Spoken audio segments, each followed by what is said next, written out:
Are we back to springing crickets? We're going to come back and forth, up and down, bouncy, not get everything done. We're always going to go and do the wrong thing instead of working it out to figure out what we have to do is the right thing. A little bit of an announcement today for technicals. If hopefully you have, those of you who aren't on it, you're not going to see it. You're not going to hear us. We're on Spreaker today. We have a server upgrade going on, and there was no way to avoid it. Thank you to Grimner and Jules to work this out. Hopefully we got it all working. Everybody that has that knows anybody that wants to listen and can't get the broadcast that is hearing me, please tell anybody else to go to the Spreaker player on the behind the Woodshed website at Real Liberty Media, or find a Spreaker player that's connected. I'm not sure if that's at Freedom's Network either, but this will be for this weekend while they do that upgrade. I understand it's a power upgrade, and so that's one thing out of the way. Hopefully we will have the podcast as normal, so the past cast will play. It'll be a matter of, it looks like that encoder's running. I shouldn't have a problem there. I did have a problem starting on the Spreaker, so let's hope that that's going on. I better check over here, make sure we do have that. If there's any feedback, please, from the RLM chat, I appreciate to know that the Spreaker is running. So I think this is also going to be, what do we, BTW, RLM, what was that now? Is it 160? So BTW, RLM 160, I think will be this, for those of you on Pastcast that want to go to the Blogcaster to see the content I'm pulling from. The links are posted post-production. And so you can see what I'm looking at, and I ask you, please, I'm just skimming the surface. Only certain things I might touch even in depth. There's just so much to hit, and there's just so many different interests. I guess my problem is without feedback in particular things, I have to just hit the tops of things in general, so that hopefully I touch something somewhere that interests somebody, that hopefully also say I try to give a discussion on what is important about what we're seeing in the notice. So they tell us it's the news. I just look at it as a notice anymore. Thank you for the audio check. Appreciate that. Again, it's this is something that we have to do, and we can do it. It's not a problem. It's just a matter of the mass. This is really like a physics equation. We have to have now the mass of the people moving. There's a few of us that can really do damage, but it's just not enough damage. It's not. It's actually quite a bit of damage, actually, but it's just not the quality of damage that we need. In other words, our lawsuit, and we're using it in more and more places to interfere, letting people in the government, these seats of decision that have the interlopers are being told that you are in agreement with this. This default is the state's agreement that you violated the law, and treasonously as well. And there's nobody that even tries to come against that. So the problem is how do you enforce it with any, when the system that was in place to enforce and help enforce is the criminal? How do you enforce? And that's why we have to go to a mass of people. Really this issue is in the people, the mass of people deciding they've had enough. We have laid a foundation stone, if I can even give it that much credit. I think it's even bigger, but I'll just leave it to at least one foundation stone people can stand on, and we are using it repeatedly. Wherever we are now using the idea that I've told you that we live in an occupied territory, however you want to conceive of this, it's not being free. It's not even under reasonable constraint. It's not even generally, it's not even equitable, if I can even use the term. It's not in the conscience of any good-meaning people of what we are living in and against us. That I noticed a long time ago, people weren't laying the foundation of the record of the violation. They know it's there. They talk about it. They rail against it. They rant against it, and it just ends up being so much blah blah blah. And it's nothing ever set to written record, which in our Western society is the distinction. The written record is really what made us different. the written record with a body of courts that would recognize the written record as valid, and that which is valid. And in particular, I'd kind of talk here about the land disposal laws. That was what made us different than everywhere else in the world. And that is then just the fulfillment of what we see as the Constitution, allowing for that, and then fulfilling what we were told in the preamble there, and then again in the Declaration of Independence. These seats of decision weren't seats of decision that way. They were actually just implementing a trust. And when you have this, when you start coming onto this idea of the trustees in office, given that they're true to that establishment, then you see this whole thing is a whole different matter. What we have, though, is we have the wrongness of that coming up because those offices have been usurped and no one paid attention. Some people point it out as being the corporate status, and that can be done. And then if you understand that, I don't understand then why you haven't been taking measures to bring it back to the point where the people were in power and not where corporations are people too. And then I keep asking you, if you keep finding that what you thought was law is not working, then you better sit back and say, well, take the facts that you find and then go apply that to some government in the world of the history of the world, the governments in the history of the world of people. And match that up that way. And you'll find that it's not, what we see today is not the fulfillment of what was made the United States of America different. And really it is a model at the point of, as I focus on the land because it's the law of the land, folks, and that was no joke, although the law of the land that they're imposing through the Constitution, Article 6, is not the one you think it is.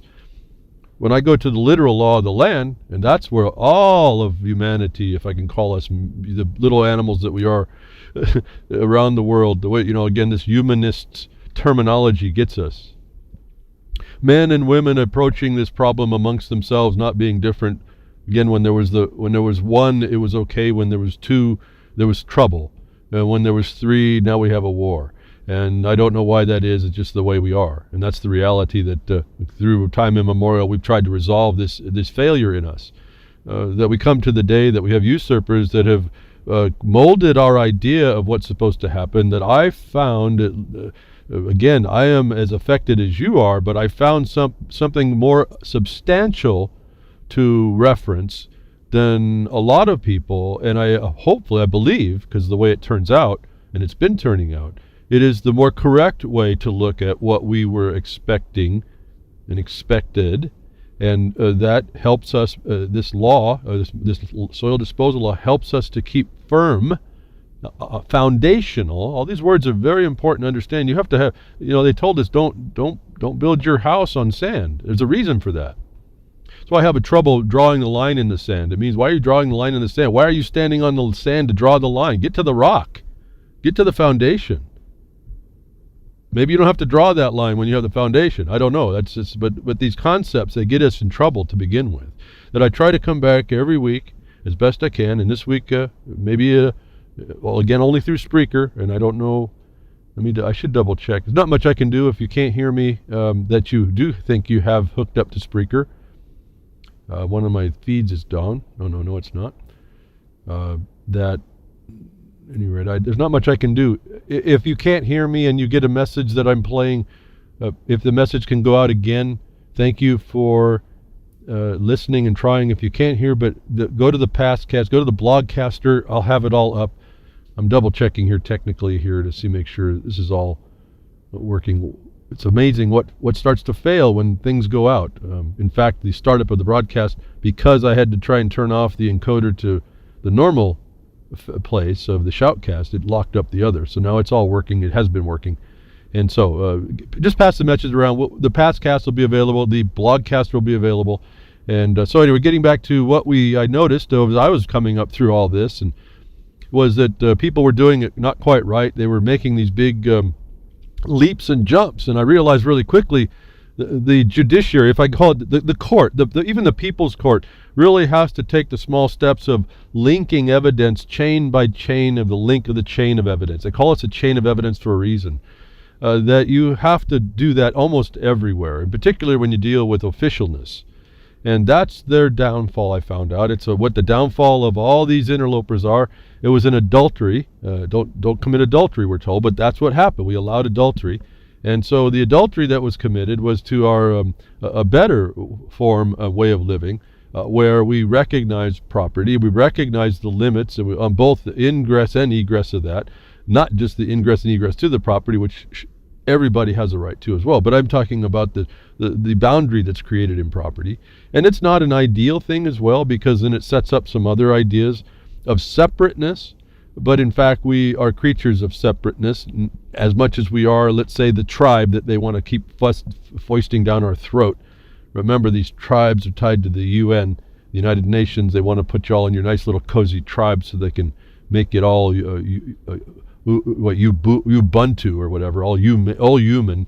How we're going to work together is in our separate little tribes together under one control, and it's all not going to work. And you find out real quickly when you start looking at land law why that is and why it's important. When you come from the ground up, you come from the foundation, things start to organize as they have to. Reality steps in pretty quickly. And so that kind of gave me some focus as to seeing how I can analyze how some people do it right, some people do it wrong, some people get there almost but don't quite finish, and all these different things that go on about how we're coming to the fact that we've been duped, we've been done in, and there's a better set of people together. They're not better people, they're but better plans. And we abandoned the one that we were supposed to. If we could keep it, we didn't, and there we are today. Now we're starting to fight it. And so people start trying to do these are good people trying to do right in a bad situation, and in a situation that they didn't really take the time that it took to study. That I try to come behind the woodshed to try and explain at least what I see. And I only have the authority that I tell you is the experiential stuff that I've been through that tends to be workable. This is not, I don't have many philosophical ideas, and I really am finding frustration in a lot of people that will adopt philosophical ideas currently. They don't realize, they don't really look back. They do a lot of assumptive work to make links back to fortify these they all end up being isms of some sort. And it's troubling to watch, because it's a waste of time. It's all the things that aren't going to work. It's an excuse, it's an evasion of what we really need to do, and that's to really focus back to some foundation. The philosophies are really not provable. They're good ideas at some point, but they're not provable. The rancher with a cow, that's some real stuff. That's something real. You're going to have to deal with that cow, you're going to have to deal with the mother nature, and you're going to have to deal with dealing with all that. And that's a place to start from. That I think, and then you have to, don't forget, the land has to be preserved. The only preservation is to the use that the guy or the woman that's living, working with the cow to produce the milk and whatever, all the beef and whatever all else that needs to sustain that family. And then beyond, because it's pretty interestingly efficient. Nature is pretty interesting how much contribution you can pull from nature when done right, even better. That owner of that cow has to have a place of peace with which to do the work that's important for the rest of us. And so that's how the reality of that is these things I speak to, that the land disposal laws were actually meant to be done. That you now see the interlopers interfering, that you see, as we could put titles on these plunderers, these global plunderers, as the New World Order, Agenda 21, Sustainable Development. These are concepts, but these are people underneath that are parasites at the highest level of parasiticism. They wouldn't have a clue. They don't have a clue, and when they violate it, you can realize it. They don't have a clue what the importance of having private property is, and giving people the place to do what they can do. And so this interference now is reaching those people that are in the foundational raw materials production sense of the land. They're being interfered with now. There's nothing else for the plunderers to get to but the real wealth, the real life force of people in the world, and to go after the land and take the production from it. And they do that by obfuscation of term, and they do it by obfuscation, obstruction, occulting in our minds. And typically language is used to do that. So that's been kind of driving my focus here. How do we what is this thing we're up against, and how do we work against it? Why? Because it's really self-preservation. You want to preserve something, it better be you. Otherwise the next guy gets it. And the next guy will come and try and take it, and that seems to be the main problem here, that the laws in the United States for the law of the land was supposed to help fix. It wasn't perfect, but it is the best deal going I can see at this point. It trumps, see, we can't even use that word, can we? It brings on a whole other set of ills as well. But it trumps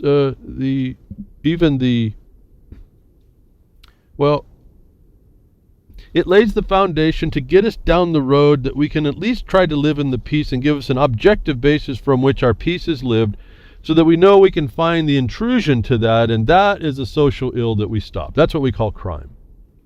Without that objective basis, there is no understanding about that. And when you affect the people producing the raw materials on the land, you interfere with them, you're really cutting your nose to spite your face. And these people that are of a parasitic mind don't care. Remember, the parasite will kill the host.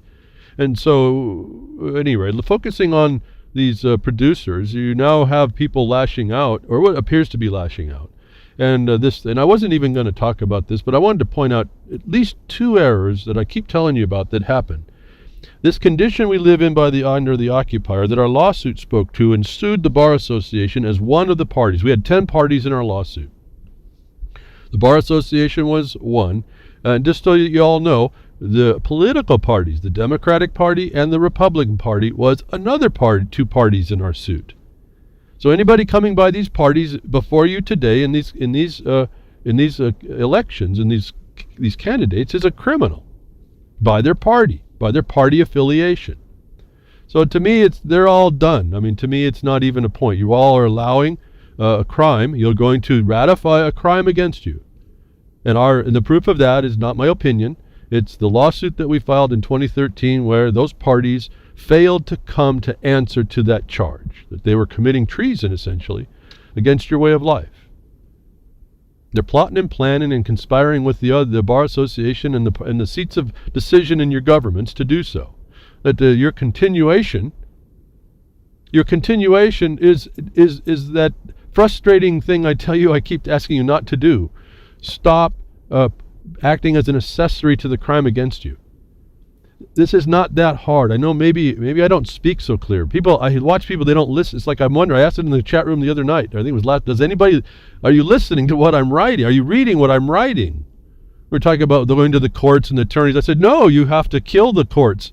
I don't mean that physically. You have to take them out as an authority. And there's a way to do that. I don't know how it came, but I figured this out, and I've used it a couple times. Who is the courts but the Bar Association? So, and then we get to throw the court case in that says that they agreed that they were committing treason. And remember, I've read their paperwork behind the Woodshed. This is not that hard to figure out. This is a global plunder of parasiticism that's on everybody. That if you don't respond correctly, they win. It's just that simple. It's not my rule. It's not like I want to raise the flag and fly it and pound my chest and say, look at how much I know, and go troops, go. It has nothing to do with that. It's just the fact of the reality. We are oppressed and repressed in the minimum by this trade group of all, just a trade group when it turns out to be. They're just an association, this Bar Association. You can't let that go by, but you also can't be overwhelmed by it all. Oh, just say it and now think it's done. Oh, the governments are a corporation and that answers it. No, it doesn't answer it. And then you'll find out in our court case, we didn't do it. I didn't argue that because that seemed to be superfluous actually to what we were actually after. Stopping sustainable development and its imposition on raw materials producers and land law. But it came up, the status of corporate status of government, of state, came up when the judge, who was a bar member and a trustee of one of the parties that we sued, tried to terminate the case. Trespassed the case, big time. These are big felonies going on in the court system. But we knew it. There's no court system here, folks. Law has since long gone. And so what you have to do is take it out. And you take it out and you work by the rules of the understandable law that says when you don't answer, you win, right? Kind of the default thing. And we took them out and they couldn't answer. They could have answered, but they didn't. That's a double fault, actually. This is something that doesn't happen, folks. We've even had people that are generally nice people that are attorneys look at this thing and they don't believe what they're seeing. The state does not answer. It has to answer. In our case, it didn't. We nailed these people so many ways to Sunday, and here we are Sunday again. It was not really, it's not funny, but in the context of the statement, it wasn't funny what happened. They could not answer. They could not open that can. And this is how simple this is all is. And so this is what gives me frustration, and it's not a hope. It is an answer. As much as I don't talk about solutions, the solution, if there is one, is the people rising up in knowledge and properly acting. Now, I know we'll never get together, and so that's all utopia idea. But if we were to understand and I think we got it down to 10, so then I focus it down to the Bar Association. That really underlies everything you see in the most part. That if we can focus our energy on these people, we are going to be a lot farther down the road to fixing this a lot quicker. As long as we stay divided, as long as we talk about other things, as long as we think Trump's going to help us, as long as we think that Hillary's going to cover it, any of that nonsense. As long as we think the other guy's going to do it, we're going to suffer the future they want, the one they plan. So this is all really, a lot of them aren't all Bar Association, but when you focus on you almost can't get away from it. That the raw material producer is being hit terribly. That's why I'm even involved, folks. They went after miners. They should have never ever touched miners, and they started touching miners on these grants and such. And I found out the key. I think it's a key. They can't touch it. They can lie about it, but they can't touch it. And they can't touch it in so many ways. It's not even a question. I had a colleague do it again. Went to a meeting, supposed to be a summit representing miners. And so all those of you that signed the petition, it's these people again trying to come back, impress everybody that they have representative capacity, and they're completely incompetent in the first place. They never asked in the second place, and they never got and received consent in the third place. This also reflects into the representatives in the state. And so all of these people are felons. And my colleague and we talked about how we're going to do, what subject matter, because you have to constrain. Once they hear you coming with the right answer, they try to shut you down. In fact, they shut a lot of his stuff down, but he was able to go in and intelligently interject these very same points. And so the points got made in the open meeting. This is why I'm saying you can't do it from behind your keyboard. And he went in and he was able to affect people's observations and awareness and show over time how wrong these people are, how wrong the Bar Association, how ignorant and stupid and criminal they are. And it's not that you call them out and just call them names. No, you point out the black and white that proves it. And so we have the ability to out all these people that are harming us, and very quickly, fairly quickly, compared to how long we've been underneath this slavery, this servitude that we all agree to. And I don't care about, it doesn't matter to me the status as it's in law. This is inside you that this slavery exists, that you have to throw off.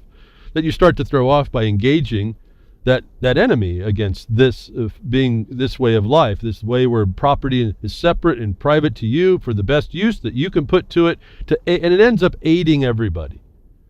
It's really hard not to produce in the world. I mean, how much can you produce before you've had enough for you that it ends up spilling out? And then as people, we've tended to say, well, we can spill out more than we produce, then we're going to make it a market. We have value and time in our life that someone should compensate us for, and that kind of gets things moving along so we can trade, and then that creates the idea about money. We know the story about that. And so we have a way of life that's relatively peaceful. And the only problem is when someone tries to invade that. And I'm suggesting to you that the invasion has been, and unless we stop it, reverse it, and throw it out, you are not going to have the life you thought that really has the potential to be in the world of things, in the history of mankind, really unique piece. That the government in the district is a warmongering thing, that needs to be fixed too. But I'm talking about down to your property. That the raw materials producers are being affected. They're being affected by frauds and lies, and they don't understand it. And I come every day to show, or every weekend here to show you, bring examples of what's out there to look at, to address, and maybe possibly how to address it, or give an idea of what direction you could go, hoping someone's going to pick that up. That this little thing came along, and it happens to be this Bundy matter. I wasn't even going to talk about it, but I guess I needed to. More came. Here we go. The people that don't do it right, that claim that to be doing it right. People that rely on other people that claim to do it right, that aren't going to do it right. And I don't want to go through this whole thing. I just want to point out some things about this to give those of you that are interested in researching and looking into the future to do something for yourself, an insight on how it gets done wrong right in your face, and you don't even recognize it. You just nod assertingly because you think these people have authority and they have a knowledge, and you don't even compare it to anything. And that's really the hard work on us to really get this straight. And I'm only as right as my study to show it. But I think when I can identify errors, again, I've told you the model and the theory is that these attorneys are going to violate you, and you won't actually know it unless you know you're being violated. Well, if you know that much, usually you find out the attorneys are going to be violating you, and you don't have them around you. Remember, we sued the Bar Association. How can we even use an attorney to do anything for us? I'm telling you an internal deep secret here. You got to really look into this when I tell you that there's no attorneys that can be on the court on the case. Then think about who the officers in those places are. Think about who constructed and established those courts. And you may start to appreciate how well we have been occupied and how deeply and comprehensive we have been, and what it's going to start to take. I barely give you even the tip of an iceberg. I don't even know if I even give you that when you start to see it. But once you see a little bit of it, you see the whole thing, and that's why I'm encouraged. There's nobody that doesn't get involved that doesn't see an immense thing here.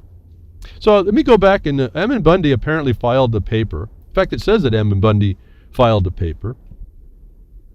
And I wanted to point out a couple things for those of you that are really interested in this, because it was sent to me as, oh great, they're defining jurisdiction. This is what they want to do. This is what you want to do. This is what you want to do. But I have a different view on how you do that, and in particular with our knowledge about what the Bar Association is going to interfere with, that I can go pretty quickly in and look pretty quickly on where the failures are. I told you already that Ammon Bundy, believing that he's going before an Article 3 court, and that was published on his attorney's website, was a serious problem. And that he didn't know that he wasn't in an Article 3, and they haven't made any objection to the Article 1 court, Article 4 court that they're in. The United States District Court is a territorial court, having no Article 3 capacity at all. Our lawsuit shows that, absolutely proves it. And believe me, I learned that from the statutes. I just didn't originate this stuff. I didn't just say, the Article 1, Article 4 courts don't have competency. No, the statutes tell us that. Some of you that flout the 1871 and want to talk about that it makes a corporation and this and that and the other, if you really looked at what it says, you'd have your answer. That's another part of it. And then we have court cases. So I came with authority to show that these courts are not competent to hear Article 3 matters. That's how I know. And the judge agreed, because he defaulted on his quo warranto that he had duty to respond to. He committed fraud when he didn't answer. So we got all this on record. This is no big deal. This is not even a question now. The only question is everybody going to understand the power of what happened here a few years ago now, 2.5 years, I suppose. That I look at this paper that was just filed, and I hear lots of people rallying that this is the paper to fight jurisdiction. And I found a couple errors. So I just want to go through quickly with that, what those are, so that when you get it, I'll put the link in later. The blogcaster will have it. You can read more of it. I'm just going to read a couple parts. And then read it and test what I'm saying to you, how this fails, and tell me whether or not you see a different one, how you can find a different authority that makes it work, how you maybe see that I'm correct, maybe if you can agree, and then prove it. Don't just take my word for it, that you can prove it. You can go do the research and prove it. Or you find a whole different thing why it passes or fails, and look and see if whether or not, importantly, they substantiate it. But right here it says, this is a declaration of defendant Ammon Bundy's unopposed motion to extend deadline for motion to dismiss for lack of jurisdiction. Declaration of defendant Ammon Bundy's unopposed motion to extend deadline for motion to dismiss for lack of jurisdiction. First of all, the word defendant. That's wrong. He's not challenging the jurisdiction, isn't he? So now he's in that jurisdiction. It's an Article 3 court. Now, how do we know that? Because they go on the top of the page and you'll see United States District Court, District of Oregon. United States District Court, I've just told you, is a territorial court without competent jurisdiction under Article 3 matters. So he's a defendant inside an incompetent court and he hasn't challenged that. And this is a declaration of the defendant, Ammon Bundy's unopposed. Well, we look at the first line says, I, Lisa Casey, declare and state that I am one of the attorneys of record herein for the above named defendant, and I make this declaration in support of the motion to extend deadline for motions to dismiss of lack of jurisdiction filed herewith. Well, this is the attorney's declaration. Now, there's a certification that an attorney has to be making in these processes, that what they think is true and correct and substantial, because Rule 11, I think it is, puts sanctions if these aren't, and they don't make that statement that these papers are correct before the court and not done for any due delay and all this other nonsense. You can find all the rules. Just follow the rules they're there to do. Then this is supposed to be that statement. But if you listen to what they're saying, this goes way beyond. Let me throw in another conundrum. A declaration by an attorney at the point of evidence is irrelevant. It's not admissible. So if this declaration is beyond just saying that, I studied the matters before you and this is proper before the court to spend time on it, if that's more than that, then it's irrelevant. It's not admissible. But let me go down to see what they use. And I'm not going to go through on and on. I'm just going to go to two parts. So this is a declaration by the attorney, not Ammon at all. And this is what happens. He's now incapacitated by the representation. He's got no statement here at all.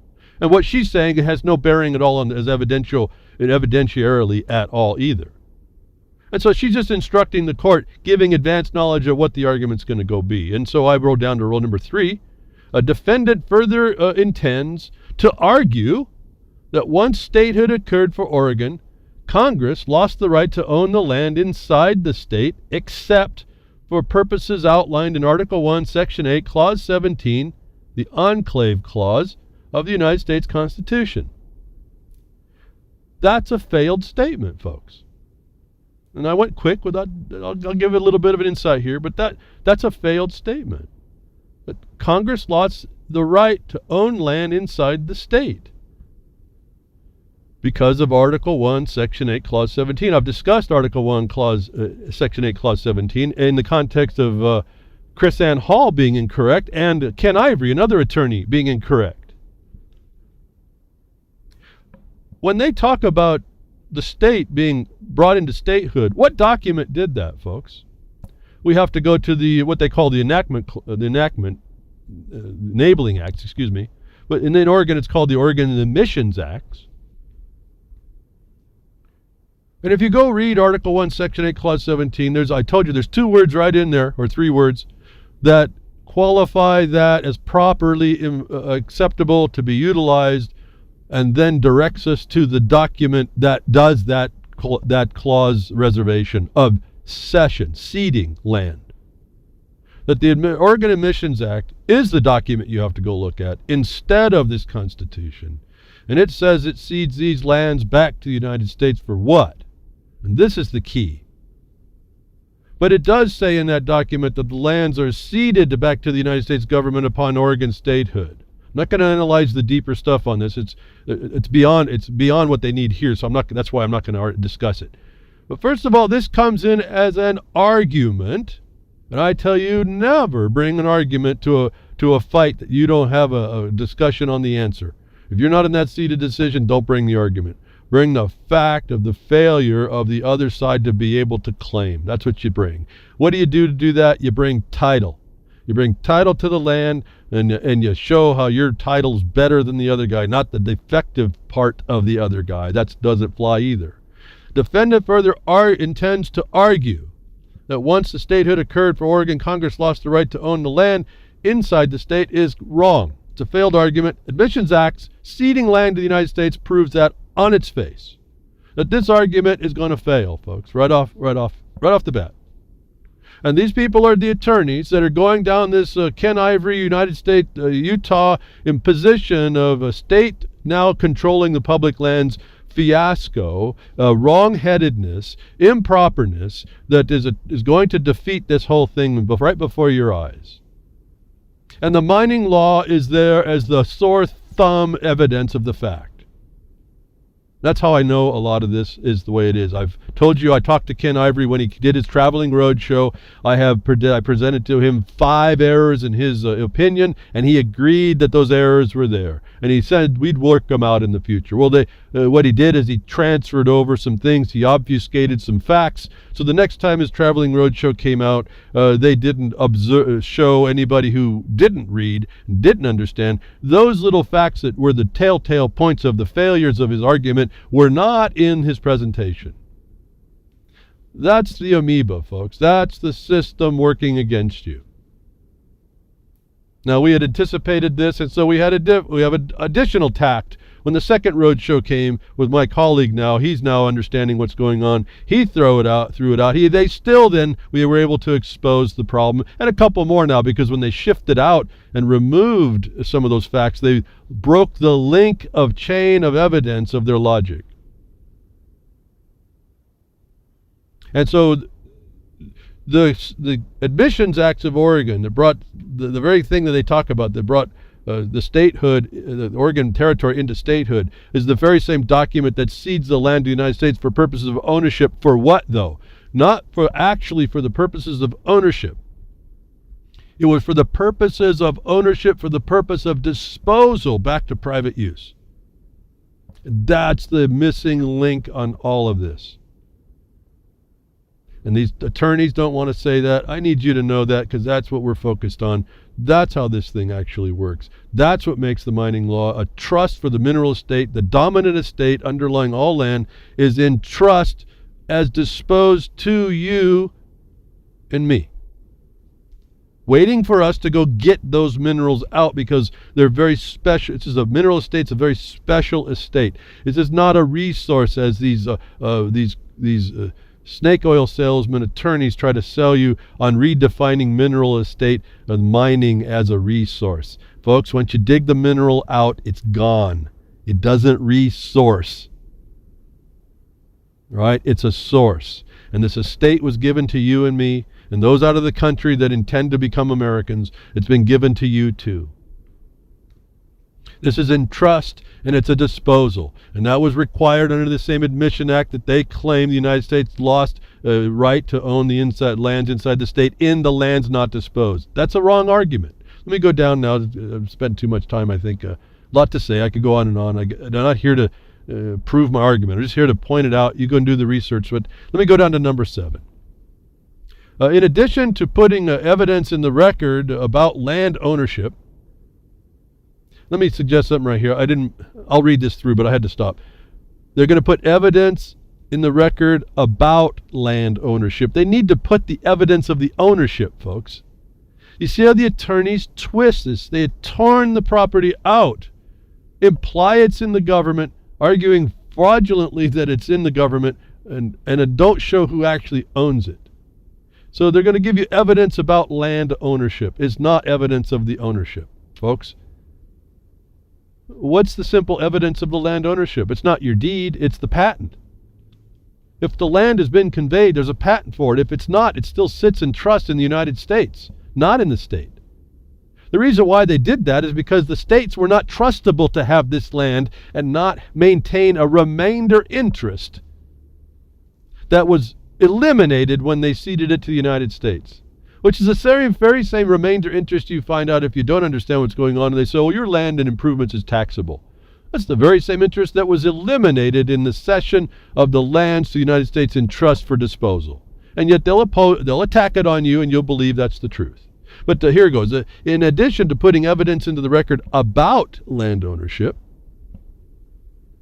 the defense also needs to provide evidence about foundational documents from the Federal Convention of 1787. These documents will be critical to the court's consideration about jurisdiction in this matter. These documents were reportedly not discovered until much of the case law surrounding the enclave and property clause was created. The defense fully intends to cite all contrary authority to the court, but these documents will inform the court's analysis in light of the case law surrounding these constitutional provisions. Then it doesn't have a number. It says, I hereby declare. This is the statement. Again, the declaration of an attorney is not evidentiary. It's just a statement. Has no force and effect.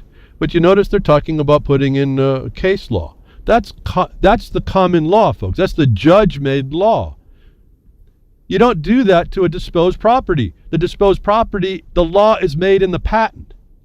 The law is made in the agreement to create the state.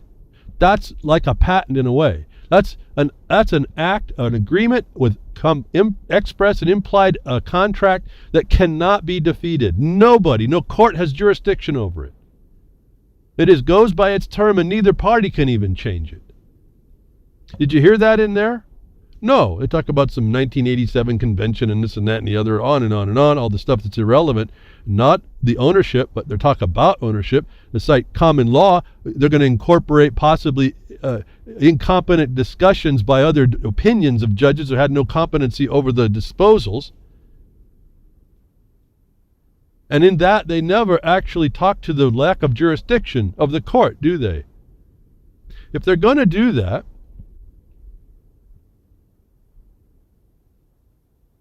why didn't they develop this further? Why didn't they point out that there had to be a cession of the land, or why didn't they point out that the land was actually disposed?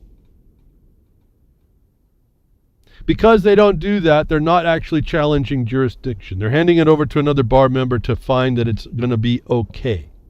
I need to go to number 6 as I see this, as I just talked about the reacquisition. Without showing the sequence of the deeding and homesteading of the land, can I stop there? Can you hear the problem? Without showing the sequence of the deeding of the homestead of the land, that the court will have not have sufficient information to determine the constitutionality of the government acquiring the land, and therefore jurisdiction of the case.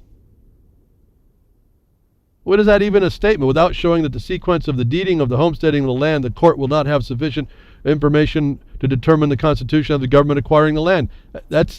What is that?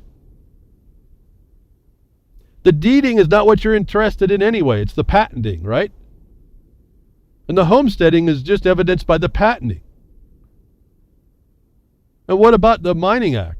What about any other land acquisitions and disposals to the surface, on top of homesteading, that were perfected?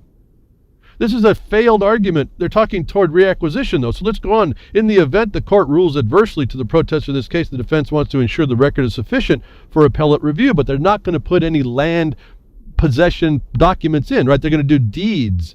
Deeds are a failed imposition. It's like a license. That's what brings you subject to all these codes and regulations. The patent is forever to the limits of the statement inside it. That they show that the sequence of the deedings and the reacquisition, the government acquiring the land, folks, this is incomplete. Because if the government came back and acquired the land, they acquired it in a particular status. If they speak to that, which they're not here, it would show that the federal court has no jurisdiction at all. Why? Because the status that the government repurchases after the patent, is a status that's not a sovereign. It's as any proprietor and is subject to state court. Do you hear that in there, folks? Do you hear them speaking specifically about the fact that when we produce the evidence of the disposal of the soil and the reacquisition of the government by documents that we'll produce, we will show that the government is not sitting in a sovereign capacity, but as a proprietor as any other, subject only to state court. The federal court has no jurisdiction, whether by Article 1, Article 3, or Article 4. We're not reinterpreting the grant. That would be a federal question. We are only showing you that the reacquisition the government took less than sovereign because of the nature of land disposal law. Did you hear him say anything about the reacquisition documents show that the United States government holds as a mere proprietor as any other subject to state law? Did you hear that statement, folks? No. That's a failure. So this document, there's all more I can go. Tons and tons and tons. This is what the attorneys do. And the shame is Ammon Bundy apparently agrees with this. And so someone professing to have studied and researched and all this other nonsense that they claim to have done hasn't done a thing that way. These are the same people I told you I got a word in just before Finicum got executed and told them you got trouble coming from the north. You're going to have to reposition and recondition what you think you know and do it in a different way. Don't head out yet. You got to hunker down and restructure what you're saying to people so they understand that the people coming from the north have no actual authority. But as you can see, the attorneys are there to subvert the actual discussion, which is not an argument. It's simply the establishment of existing facts. You can't make those up. Those exist or they don't. Land law is really simple that way. The paperwork and documents prove what was disposed and what was not. The status is, I tell you, not to get all hung up on. It's, the corporation, it's this, it's that, you're a debtor. No, just find out what the elements and the facts create and go from there. In this case, a reacquisition by the United States government of land after patent puts them in a proprietor status, which is not a sovereign and not subject to federal overview. It's a state law matter. How do I know that? That's in the mining law as well for anybody that looks. It happened a year before the mining law to show you how bizarre how certain the land law is and how bizarre the mining law seems to be. Miners had title before the Congress disposed the land in trust to the miner. The law is the law of possession. You can read it for yourself. I won't have this link. Look it up. United States Code, what is it, 30? Section 53, I think it is. Happened in 1865. It's the law of possession. You win or lose on the strength of your title. That's it, folks. The government has to have title. Once it shows its title has been reacquired, it's a proprietor. It has to show a higher right by its title, not the weaknesses of another. These are pretty simple laid out principles that I don't hear coming out of this document. So those of you that are rah-rah, we're going to challenge jurisdiction by this document. This is a declaration by an attorney. It's irrelevant. It has nothing to do with the law. They're not even telling you that they're going to submit enough to do what they need to do to actually throw down the jurisdiction. What am I talking about? I've actually just shown you it's not even about an Article 3 court, is it? It's about whether or not the federal court can even take the case if they actually argued it. If they presented the case the way the facts and the titles require. See, I slipped in there myself making the argument. No, you don't make an argument. In land law, you either have the possession of something or you don't, and you can prove it. It's really simple. Once there is a document that is a conveyance, the federal court is divested of all authority over that conveyance and any argument about its use where there's a contention of it by two proprietors. Otherwise, if the state comes in, it becomes takings. It becomes a governmental imposition that they have a standard to meet, which is your public use and public benefits, which land use for the purpose of conveyance is at the highest. It's not a deed. It's not an agreement to pay taxes. You understand, like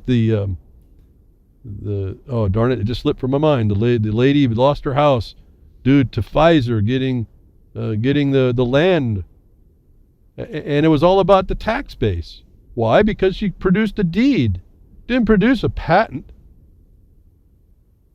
There's no imposition right for the state over a patent unless they can show a better use, not the way it was constrained by the court, but as conveyed by Congress.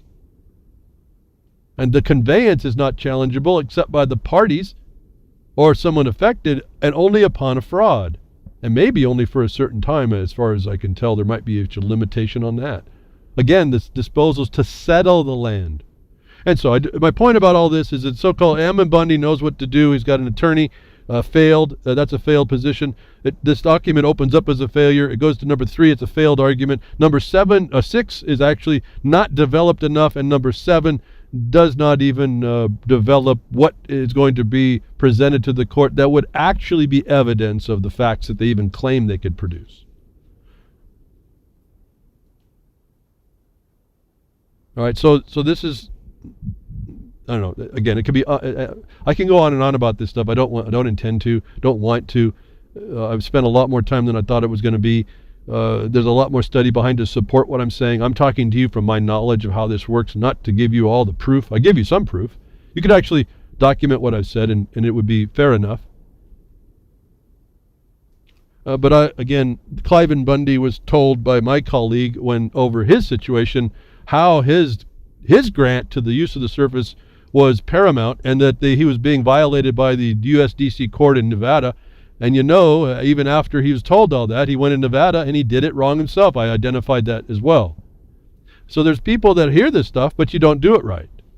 And this is why I keep asking, are people listening to what I'm saying? You hear what I'm saying. I mean, do you listen to what I'm saying? Do you hear what I'm saying? And part of it is not reading the black and white. I ask you to go read to understand and get how this works in your mind. It's really not that difficult once you break down what you've been told.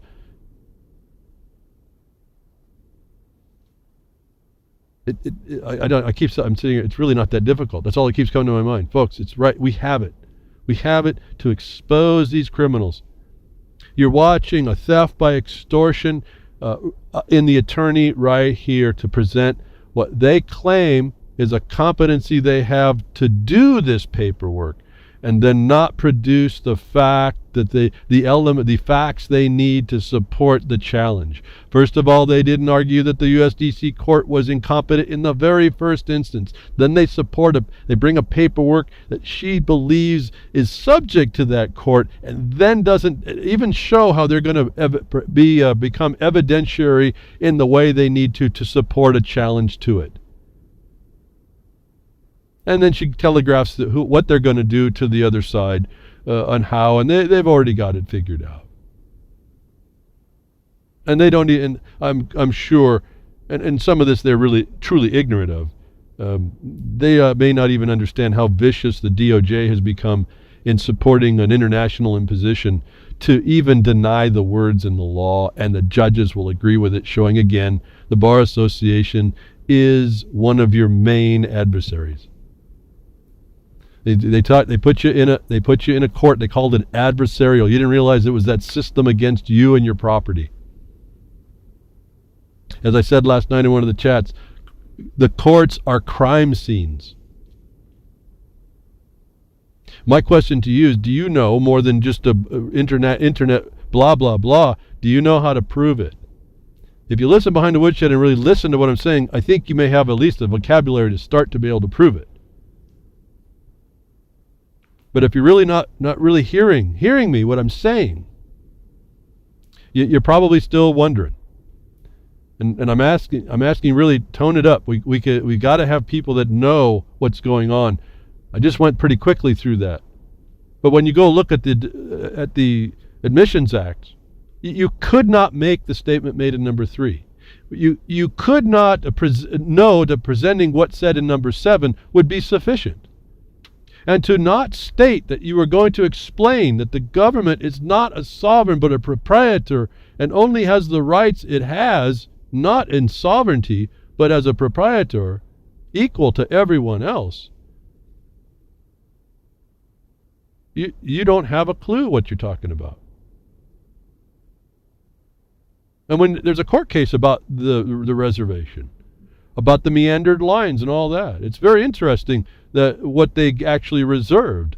And the reacquisition, again, falls underneath what I've just said.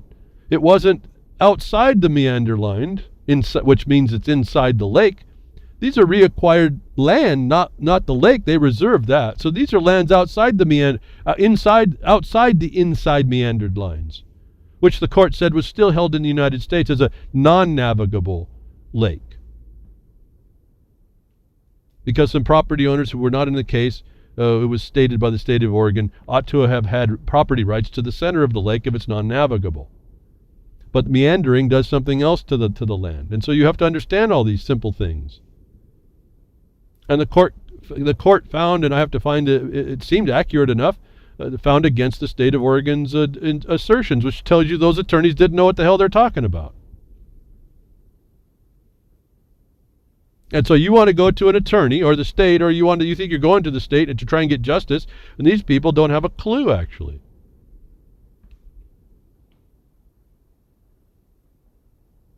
It's time to get enough knowledge to be able to identify who the real culprits are. This case is going down.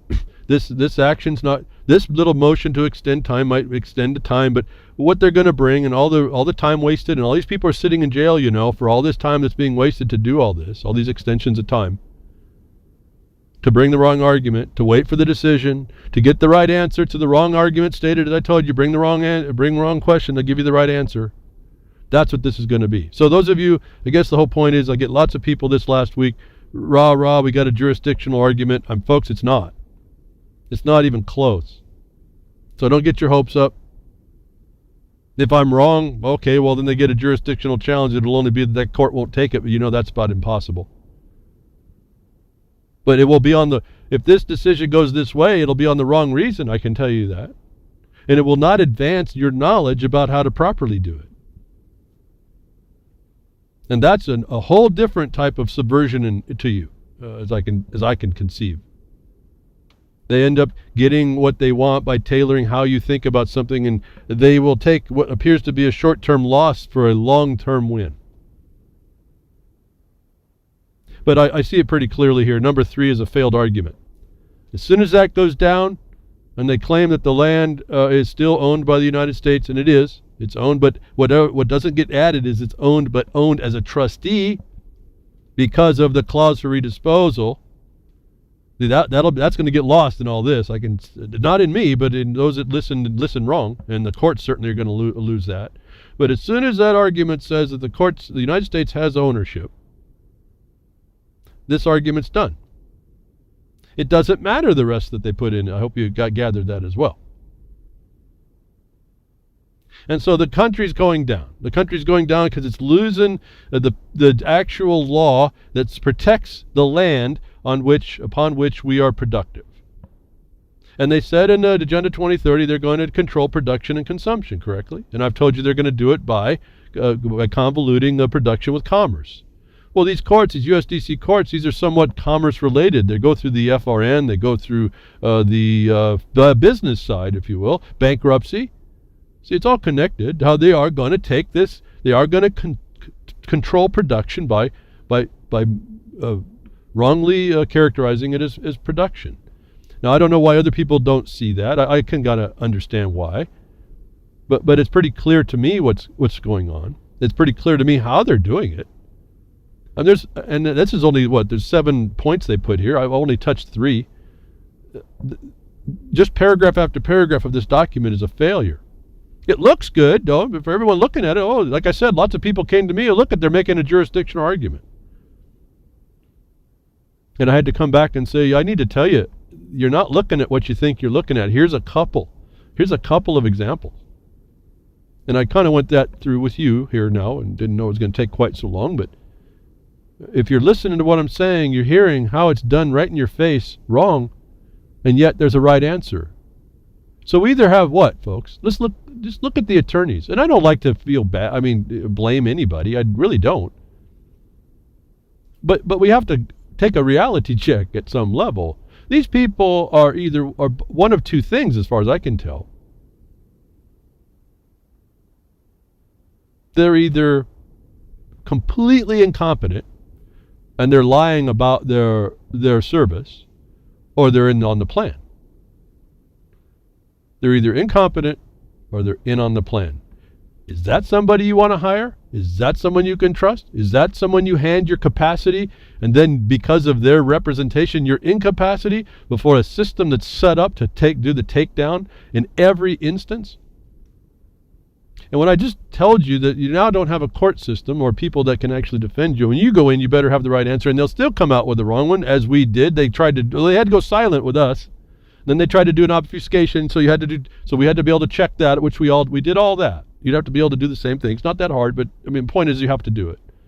When you don't have a court that you're looking at, What system of government are you in when you don't have a judiciary, folks?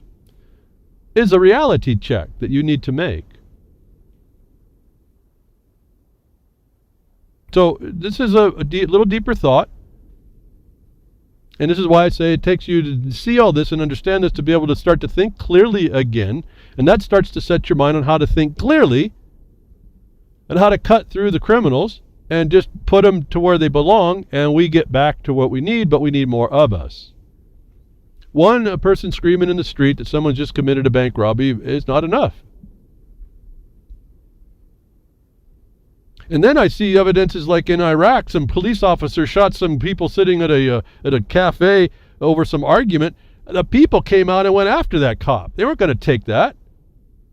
If they arrested the cop, the people arrested the cop right on the spot. Now, the system will get a hold of it. Maybe that guy won't get prosecuted as a cop. It's an occupied force anywhere. It's all military everywhere. The point is, those people didn't stand around. They went to the guy was dead, but they went to the aid of the society that's going to be the victim of this cop that thinks he can just shoot somebody over a disagreement. You see that happen in the United States? And so goes our country. Look up quickly and I see a comment, land is owned by the earth, Grimner says. Humans and corporations are just occupying it. Well, the earth is there. What we're talking about is the productive use of the earth. And how we over time have come to understand how we can do that.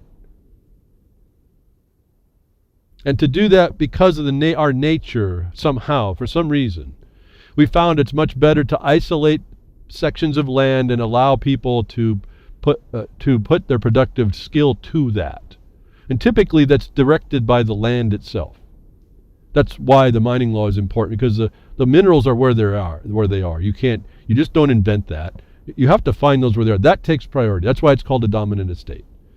And then agriculture grows better. You have agriculture, different types of agriculture grow in different places. So those places have to be sought out as well.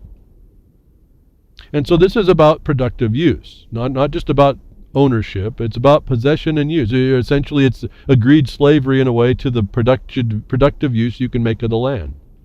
At least the way it is on disposal side. Now, once you get it, it's up to you. I mean, then you make it whatever you want. That's been some of the problem why a lot of the laws, the federal laws for land disposal have to be adjusted, because people take advantage. This is the bigger reality I see. If people were good and nice and all that, we probably wouldn't have these problems. But it's because we have people that are scurrilous. It's the very agenda we're up against, trying to take it all from us. That very nature is why we have these guidelines called laws. And that's really all. It's like a contract to show where the limit of good action is. And then hopefully you have remedy. Once you've identified it, you have some remedy against that wrong action. And so the way we've established ourselves. Yes, thank you, Grim. Grimmer adds, just philosophically speaking. Well, that's, I guess, the thing. We can talk, yes, I agree. And I think that becomes from a better spirit, too. To be able to come from that space, I think it's good.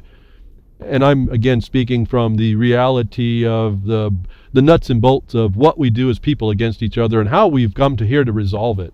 And we've resolved it by saying there will be an organization we call government that is, in its innocence and utopian side, because it's there to be worked this way, is there to protect people to be productive on the land and be able to throw from their mind, for the most part, that they will be invaded by an outside force, whether that be their neighbor or someone coming from the Mongol plain.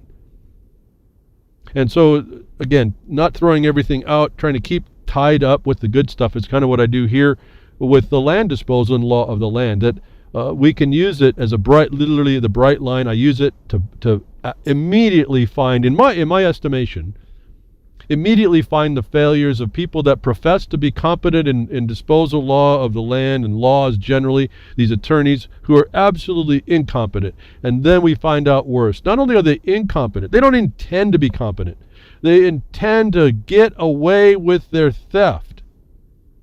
And so they just make it look good enough to do that in your eyes, that I'm trying to open your eyes more to see how subtle this theft really is. It's It's quite amazing how ingenious these criminals are. I mean, I've said criminal genius is beyond me. I just have to find out whether or not it hurts anybody, because I don't know about keeping up with criminal genius. It really is a genius.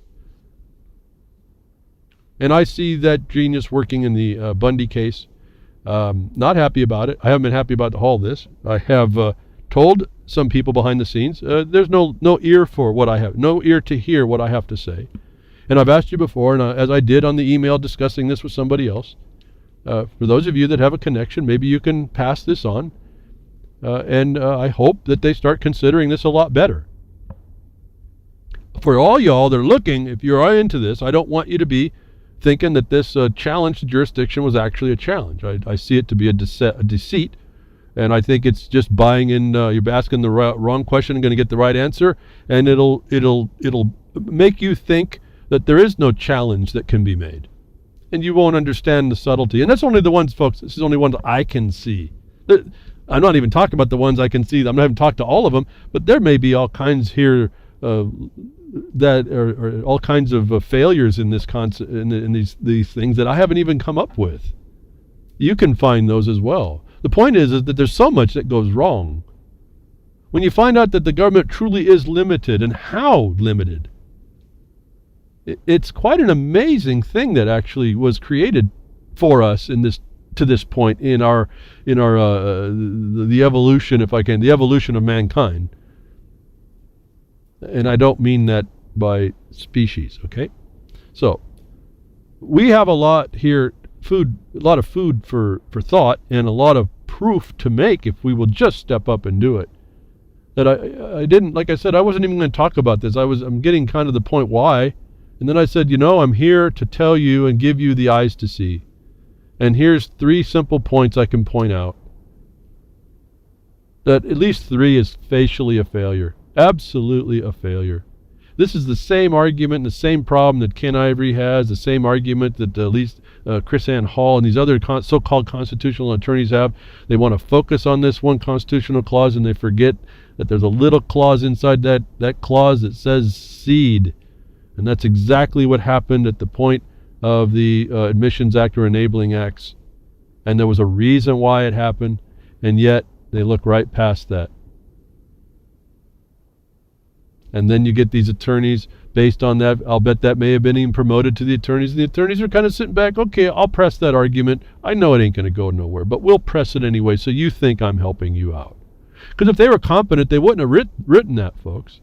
As I just told you, I've added my interpretation. I think that would make a better presentation to the court. I know it was kind of extended by dialogue, but you get to the root of what I was saying. I think you'd make a much better case for the facts to be developed to show not only does the United States government not sovereign, not only does it not have the power that it wielded to the courts to go make these criminal complaints, but the federal court had no jurisdiction over these matters in the first place. Well, how? Not because of the Constitution, because the status of the reacquired land by the government. Under what? Under the duty to dispose, and having done so and fulfilled that, come back and reacquire. Didn't steal it, reacquired it. But whatever hook or crook they did, they got someone to agree to dispose and part with their property. I'm not even looking at that. But they reacquired the land. I'm going ahead right here and agreeing they did it. I would say lawfully acquired. I'd want to actually look at the acquiring. Is it lawful what they done there? But notwithstanding that, let's give it to them just for the sake of this discussion. That was not taken as a sovereign.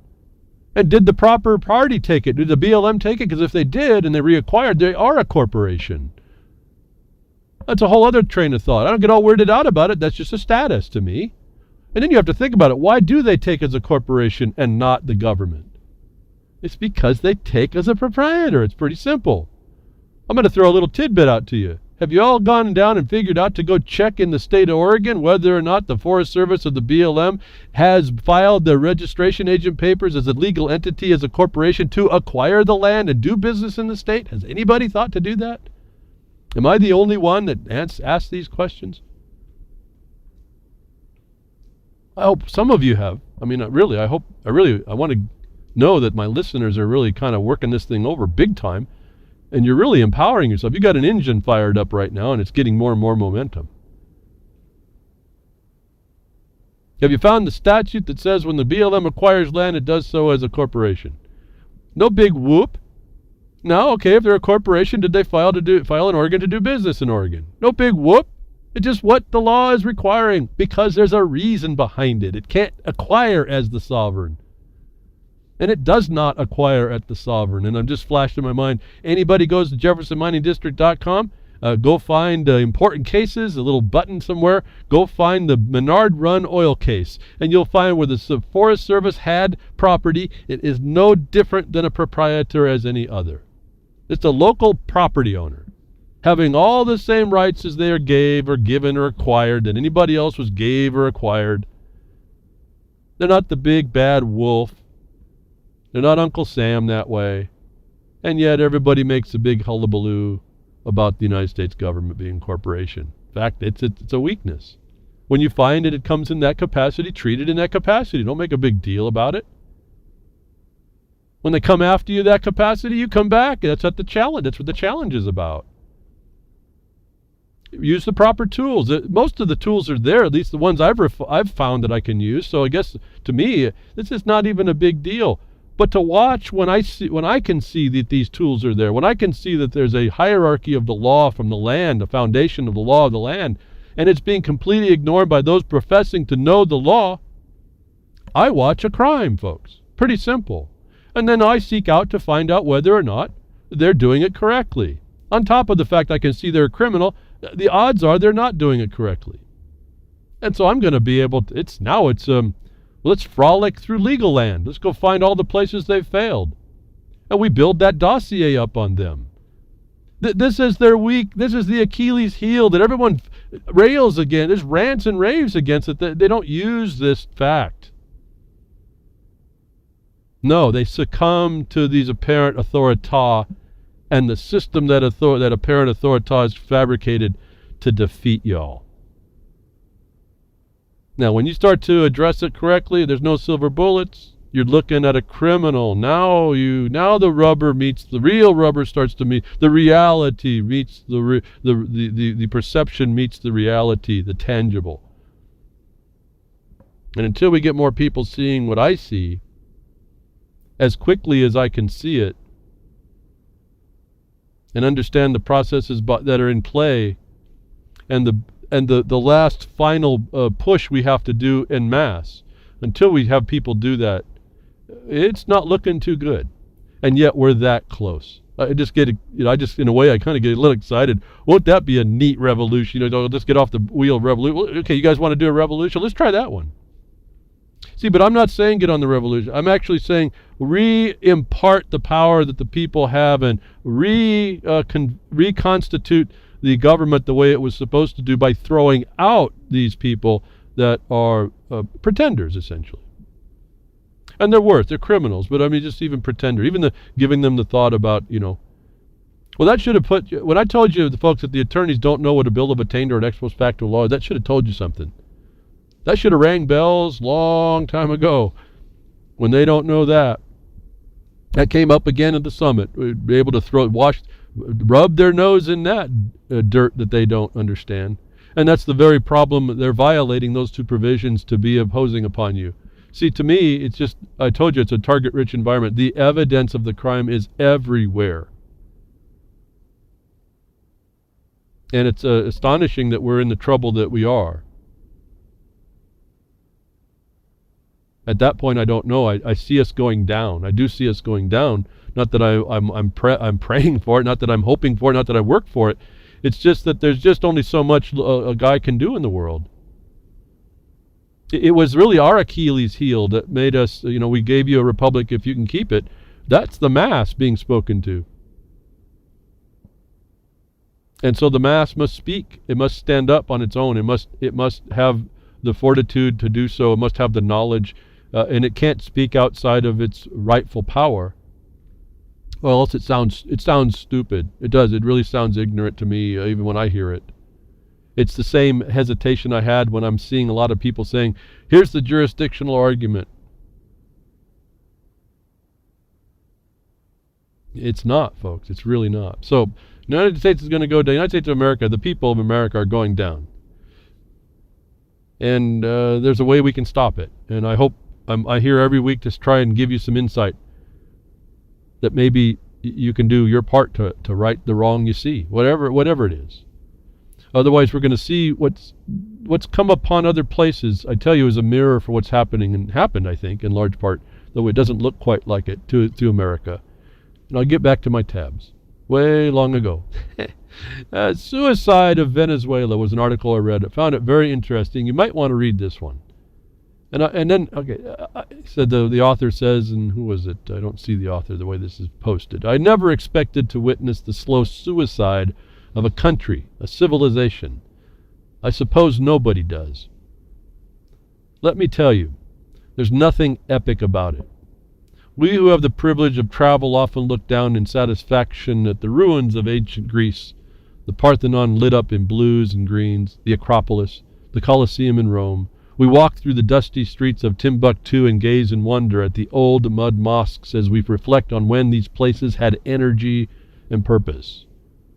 They are not sad musings for those of us who are tourists. Time has polished over the disaster.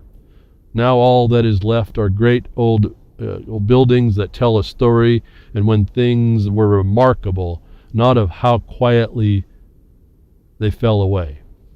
There was no real reason, not really, but we tell each other as we disembark our air-conditioned buses, these things just happen. Nothing is forever, and nobody is at fault. It's just the way of the world. Our plastic wine glass in hand, time ebbs and flows, slowly wearing away the foundation of the civilization until it collapses upon itself. At least that's when we say to comfort ourselves. There's nothing to do about it. These things can't be stopped. They just are.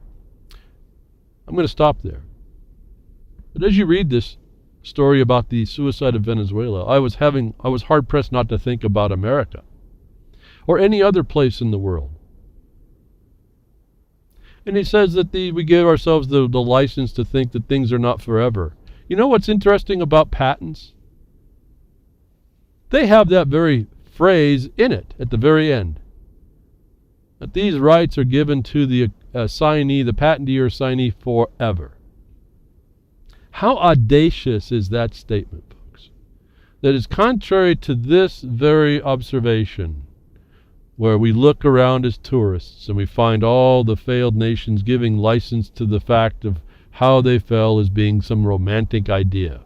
That the United States of America has forever in its land law, that its law of the land is forever, and we're going to watch it fail like any other old place.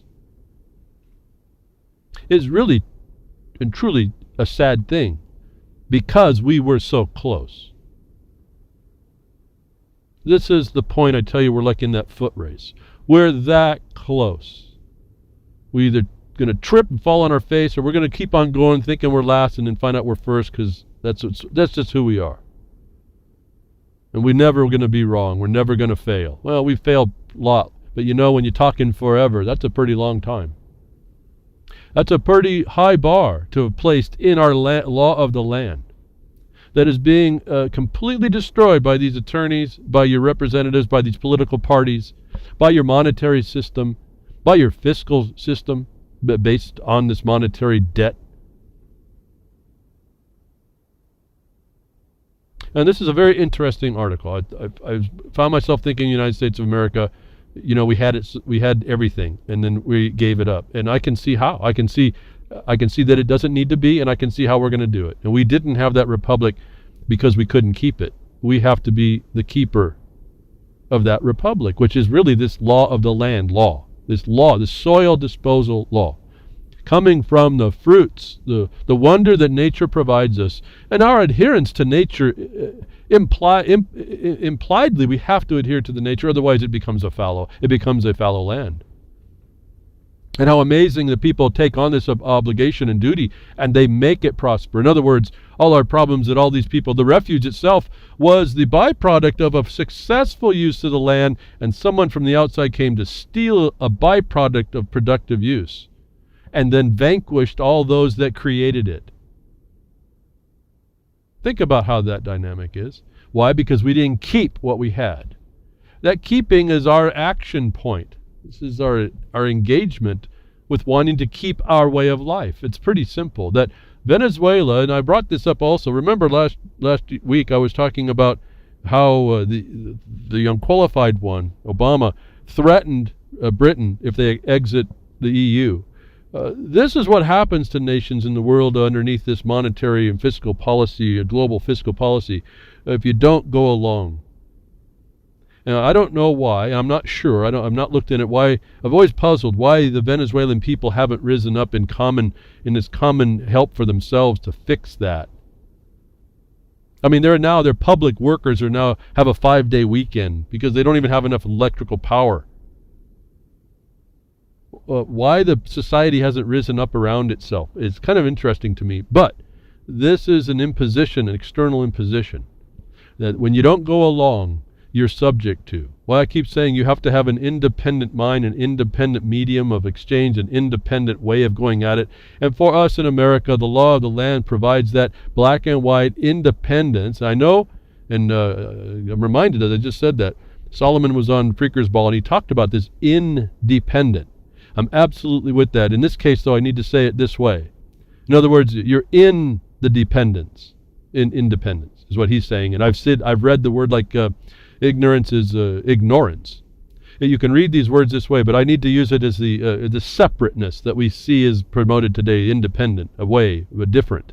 We have an independence of use that fortifies everyone. And when we can be left to our own, our nature is that we produce more for us, and on the most, we're pretty charitable people when we can do that.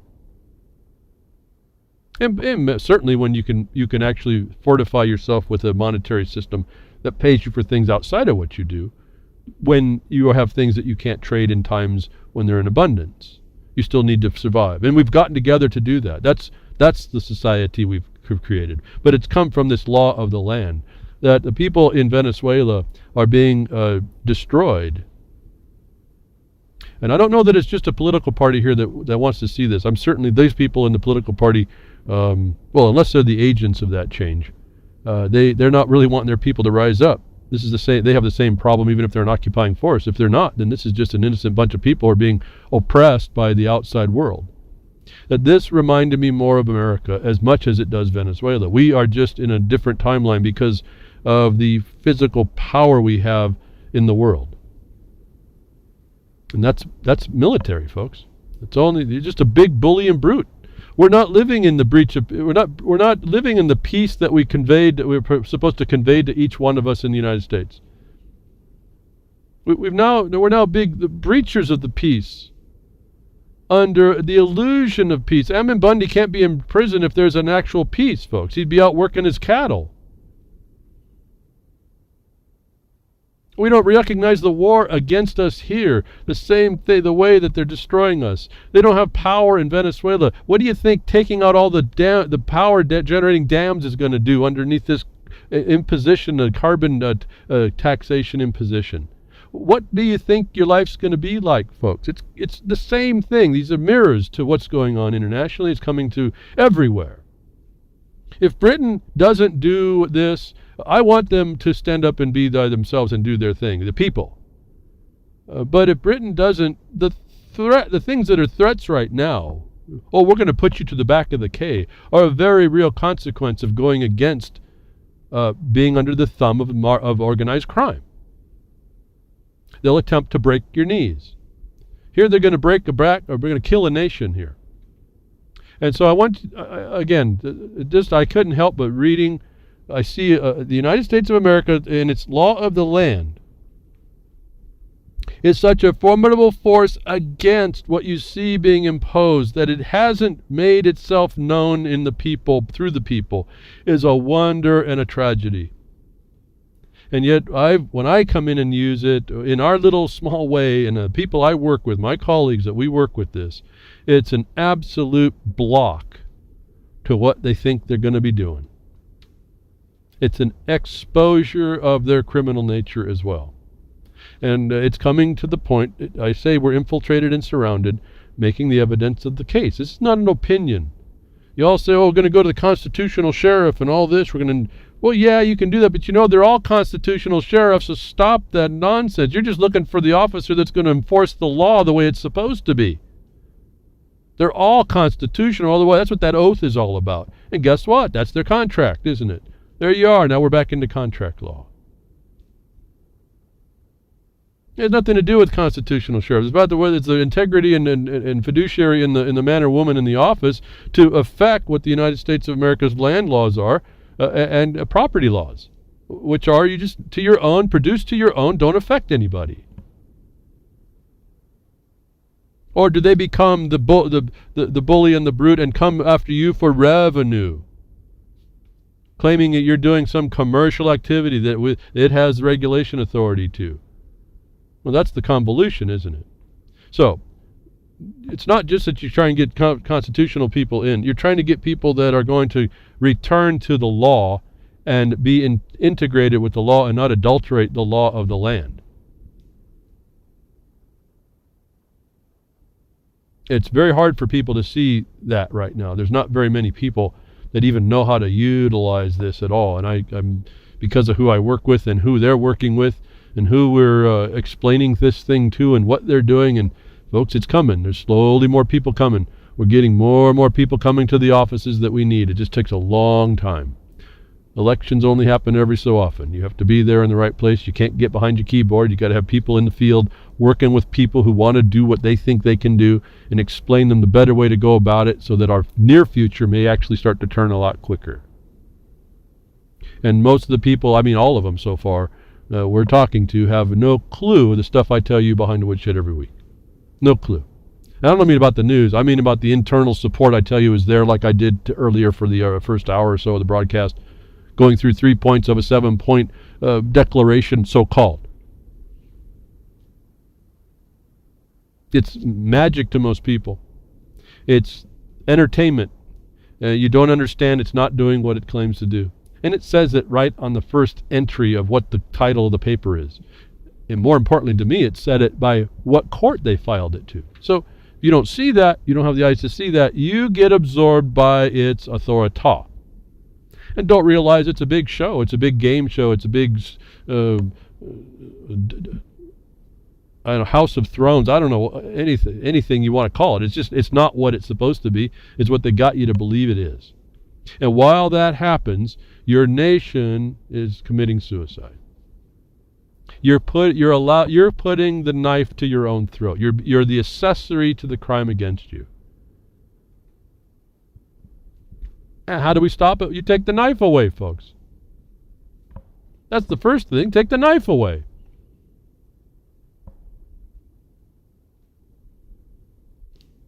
And we won't even do that. So, suicide in Venezuela. I ask you folks, when you finish reading that, do you not think, if you have any sense of it, do you not think about America? Look around you. In Britain, any so-called democratic nation, look around you. Even if you're in the West, democratic Zion West imposition, you are being pressed to go further to destroy yourself. Where are you when that happens, folks? What are you dealing with when you're in a world like that? It has to be a very fundamental question to ask. And then I ask you, once you've figured out that it's not what you thought it was, and it is, even if you can't identify what it is, but it's not right, what are you doing about it to stop it? What are you really doing about it to stop it? For as ineffectual as you might think you are, what are you trying to do that you think you're doing about it? Because there's coming the time, we're here already. I mean, it's in the news. We talked about it. This interesting thing called the monetary system, these Federal Reserve notes, these things that actually rule our lives for some reason. And it seems like the more you have, the more you're ruled, because you got to be careful of what they're going to do. Remember, they're trying to look around for stealing it. They try to steal it at every turn. It's the same thing they hand you when they take your life away. Has to be an odd reality to consider. But it happened again. Tamir Rice was shot. You saw it, seconds. And they didn't find any wrongdoing with the cops that shot this young kid who had I think a fake gun.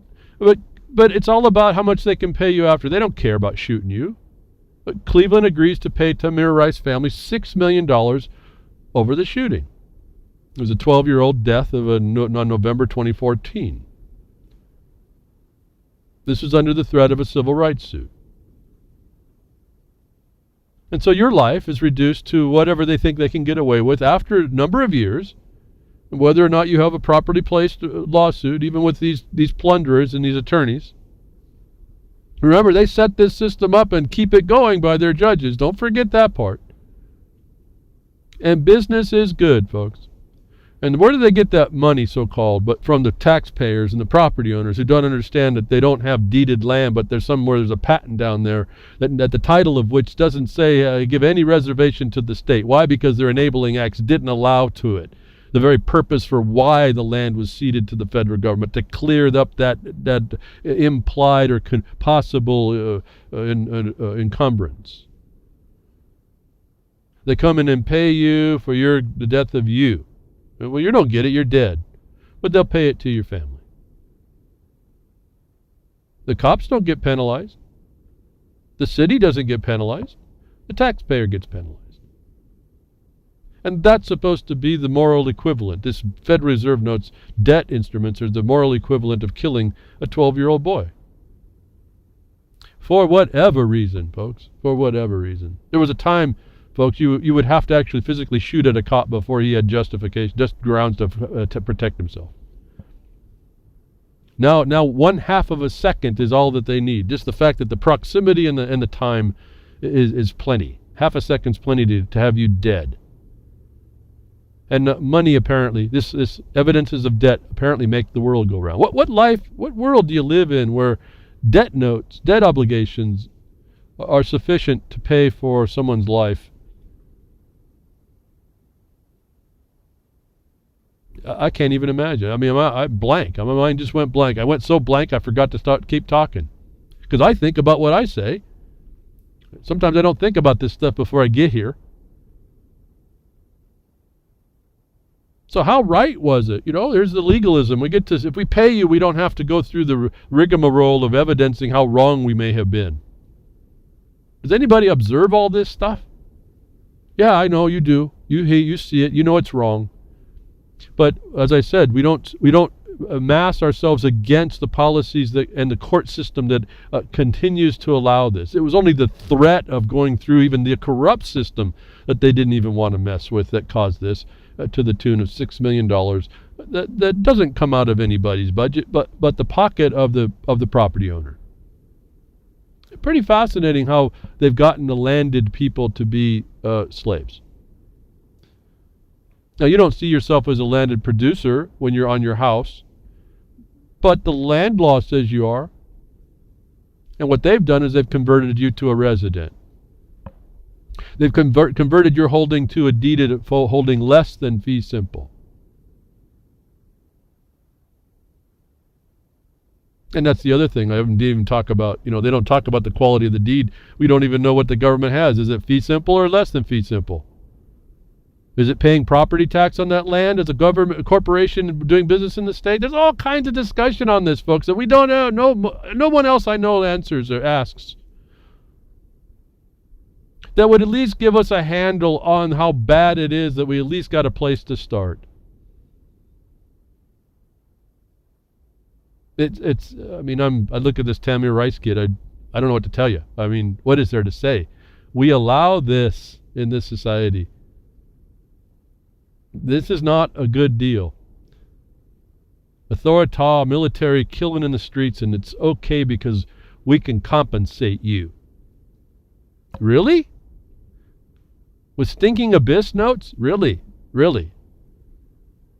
And what about those stinking abyss notes? How are you going to get them? Unless Venezuela capitulates to the demands of the World Development banks and all that, and the Western way, you don't get what you need. And apparently those people have absent how to do it for themselves, which is really fascinating to me. There may be legitimate reasons. It's not apparent to me. So, that's just my ignorance on that is I don't understand why they aren't getting together for themselves. Seems to be first line in my mind that we would, but apparently not. And that's something else we have to consider. When the time gets tough, we may not come together as much as we think we will. And I've told you that's a real high possibility. When times got tough for me, I found out there was nobody that knew enough to help me, and I was stuck on the inside, and I wasn't given anything to help myself. Ironically, it was the purported criminals in the prison, not the prison, but in the jail, that were, I didn't know how they did it, but all of a sudden I was getting pencils and paper. And they knew that I needed it. I was in ISO. I was fascinated at what goes on behind the scenes when you're locked down and can't do nothing. It's why I tell you, when you find yourself living in an open-air prison, you find out what you still can do, and you do that much.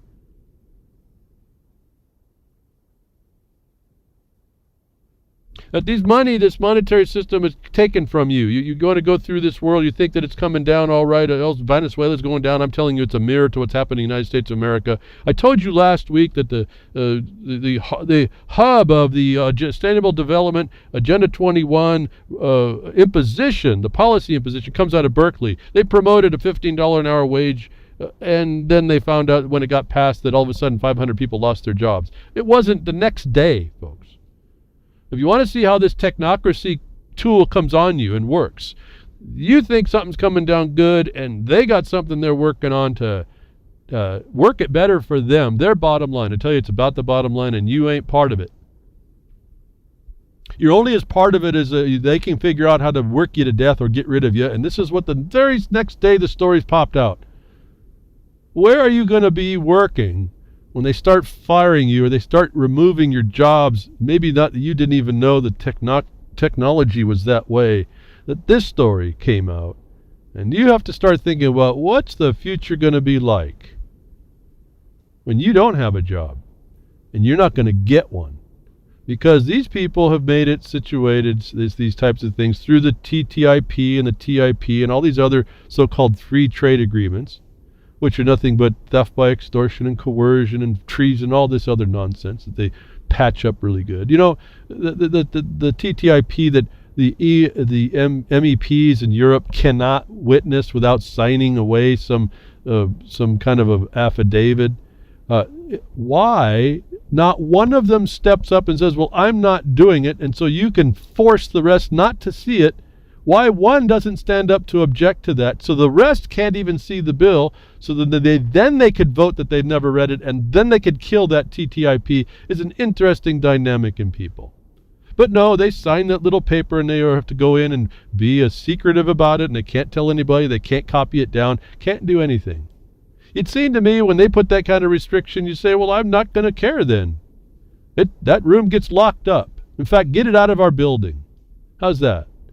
But no, why do we keep up? But so these corporations and these governments are working all together, and probably because the corporations are inside the government, like the bar associations is nothing but a corporation, right?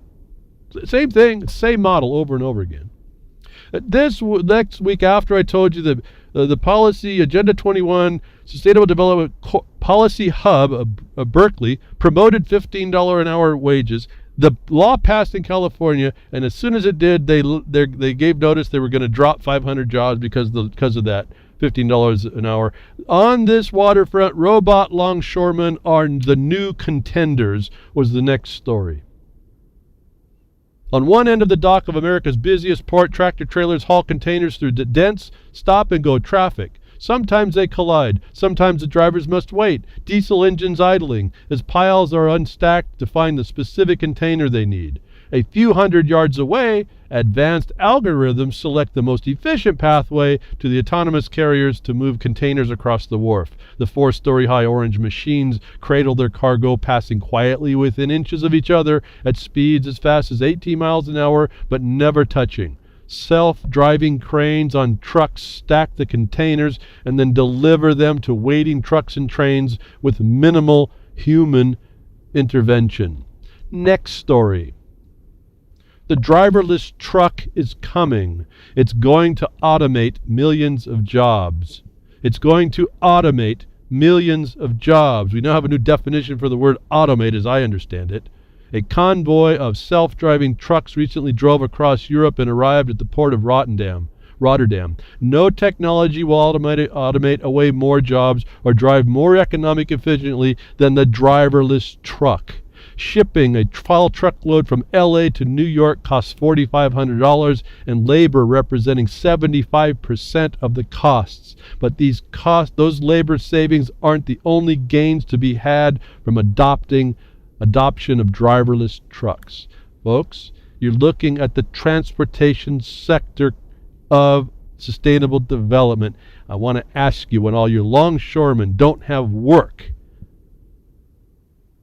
because these automated systems came into play way back when they told us the machines were coming to help us. Yeah, they're going to help us out of a job. Where every driver in trucks at least is now removed. What are you folks that used to have those jobs going to do for a living?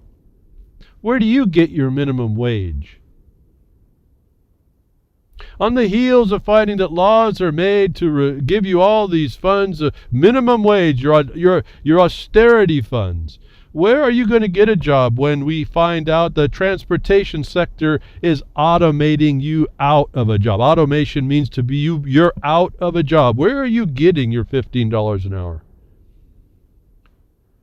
How do you exist in this society now?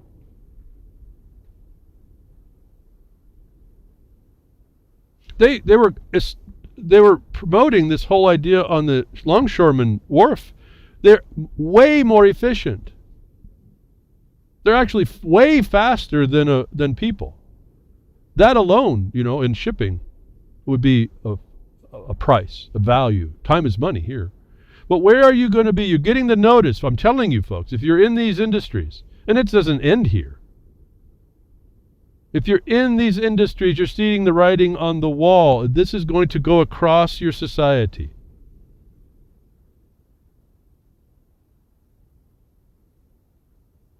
You're seeing the transportation part of sustainable development being technocratized from producer to at least the store. But where is your money to buy the supplies, folks? It was conceivable to me that this whole system, this transportation system could be programmed just to run itself. The producers make the parts that keep the thing running, and this unit just transports these parts that it needs from one end of the world to the next, and when something breaks, it goes back and gets put on the unit that gets fixed. And it's just self-sufficient to keep itself running. They don't need you. They need a whole lot less of you for sure. Well, a couple of you to grease the wheels, is that it? At what jobs? $15 an hour? Are some of you even making that in those industries already? So no, if you've already been cut out. See, that's what they did in the timber industry. Timber industry was like $15 an hour until they decimated it. Then they went down to $7. And people were loved to have that job. They actually went higher than $15 an hour. This is a long time ago. But people were scrambling to get the $7 an hour job. And they did a whole lot less when it came around. They had a lot of machines that were a lot more efficient. So, enough on that. I think I don't have to beat that dead horse into the pavement. There's a transportation sector that they're trying to get you to work with. And that is the fulfillment. This is the technocratic fulfillment of that. And your automation is you out of a job. I'm asking you, look into the future. And this goes for anybody who thought that anybody whose job becomes automated. How do you make it? Where do you go? You may have an answer. I'm asking you to consider it because you're going to need it. This is the system of plunder also, and it's driven by commerce on consumption that they also control. And maybe this is how they're controlling it. No different than what they do to justify the tearing out of a dam, which is really green but they defined as not, is they say they're going to get the power because you're going to use less. That means they don't have to produce so much, which means they don't have any carbon loading. No footprint. When you're not using as much, they don't have to produce it. That's how they're going to generate more power. That's the insanity that they are working in this very same thing with jobs, and the very same thing with the transportation sector, and how they're going to make these corporations just run on automatic pilot without you, or money, not very many of you. And this will translate to almost all sectors of life, and eventually touch everything that you need, and it'll be something that you can't do without. And I'm asking you, what does that world look like to you? People are not liking it. And this is the thing, we sit quietly in the United States, but in other countries they're not liking it too much. This idea that the technocratic imposition comes to automate your job out of existence is coupled with these trade deals. At least last week it was reported in Germany, thousands of Germans rally against trade deals on the eve of the unqualified's visit, which he then promptly insulted all of them and threatened them. And so we at least see thousands of Germans. I don't know why hundreds of thousands of Germans, but at least thousands of Germans stepped up. How many do we have in the United States in the same problem? Survey showing plunging public support for TTIP and Germany. Well, okay, great. In the U.S. and Germany. Great, let's hear more. So there's more. If you thought you were by yourself, apparently not. This is not a good deal. This is going to automate you out of your existence, essentially, in favor of some other people's future planned for you. Planned you out of it. They don't care about you, so you're planned out of it anyway. With support for the transatlantic trade deal known as TTIP has fallen sharply in Germany and the United States. A survey showed on Thursday, days before Chancellor Angela Merkel and unqualified one Obama meet to try to breathe new life into the pact. Folks, that's breathing new life into something isn't a good sign, which shows this is the time to strike. This is the time to show resistance. This is the time to put your letters out. This is the time to do whatever you think you need to do in order to shut down this situation, and then turn your attention on the transportation side. If you're in those industries, or if you take food or whatever properties, whatever needs you have from transportation, it should interest you, because they're about to automate everything out of existence that you were using to pay for the things they produce. This is how insane this is. How are they able to take you out of a job which you used to buy the stuff that they were putting in the shipment that truck was hauling? How do they take the guy out of the seat of that truck and have him go buy the stuff in that truck? Is another wonder to me that they don't care. What they're doing is they're showing you that they're going to downsize your nations, depopulate your nations anyway. They're going to do it under strife. They're going to do it without a peaceful way, and that shouldn't be okay with you. But the Germans are standing up against some of this. The United States now, the survey is that people are, whatever messages we've been saying in the media, the non-media, and those of me like myself beyond media, let's get to this, folks. Forget this media. It's time for action. We got enough. We got enough information. Time to roll up our sleeves and do something. That the sentiment is coming that they don't like. People are seeing it as a great thing to hear, but we have to start doing it right. A few people protesting out in the streets isn't going to be it. In fact, there's a report, and I don't know if I'm going to ever get to it. The cops, as I told you before, they're training to handle protesters. I said stop going in the streets. I said that years ago. You have to go inside the institution now and rattle the cage from inside with the objective basis, the black and white, that they cannot respond to. And hopefully you get enough of you people that are all in doing that you make a big enough mass force against their momentum that you start to change the tide of where they think they're going to go.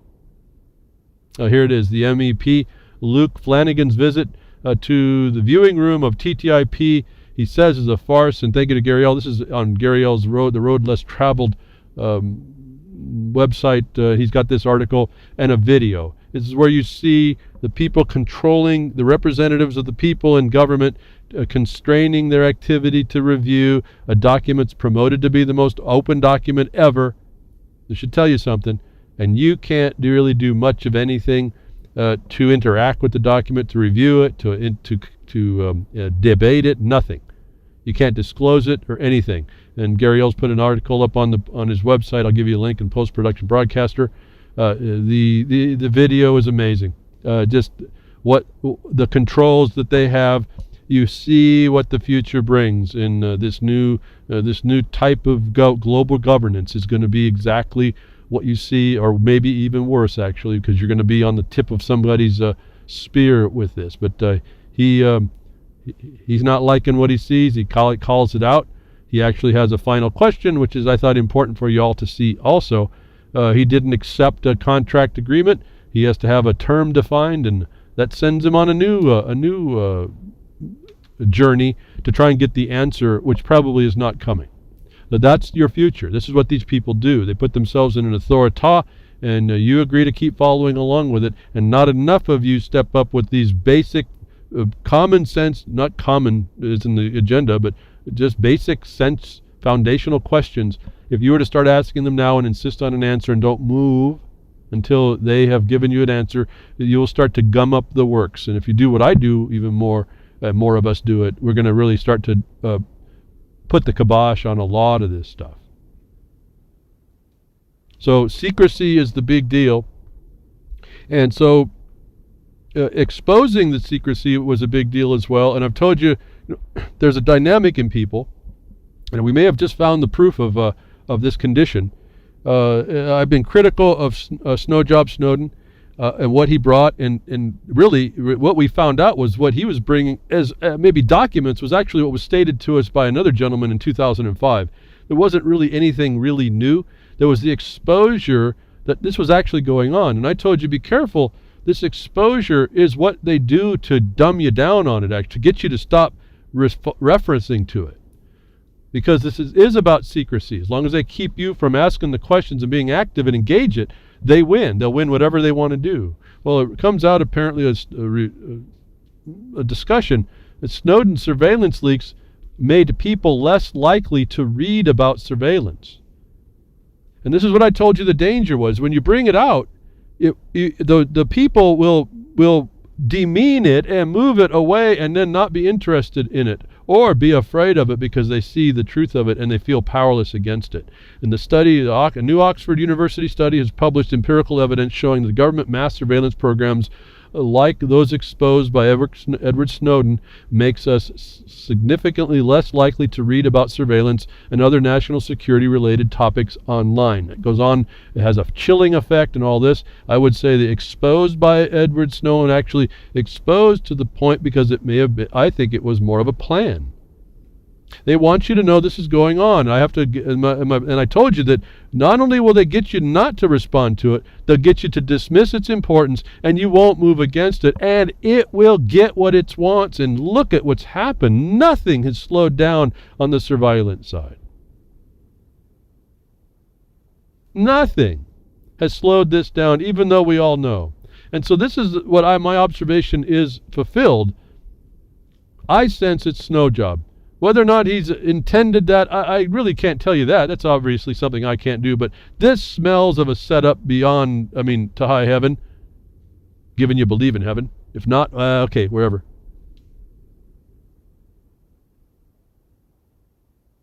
We have the evidence here that exactly the dynamic that happens in people happened because you were told.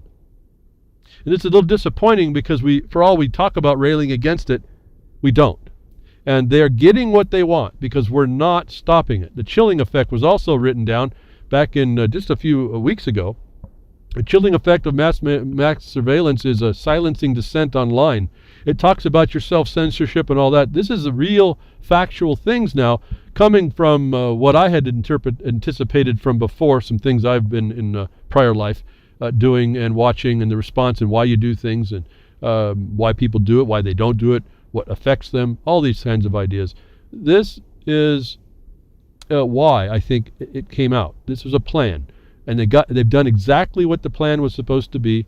No matter what all comes out about it, this is what the effect was that they did it. And as a matter of fact, even if Snowden was innocent and he thought he was just an innocent, they show him, they play him off to be a pretty intelligent dude. So I don't know, but even if he's innocent, it's possible they used this whole condition to do exactly what they needed. And if I can say my fears have come upon me, and apparently the people are responding in the way people respond to this stuff.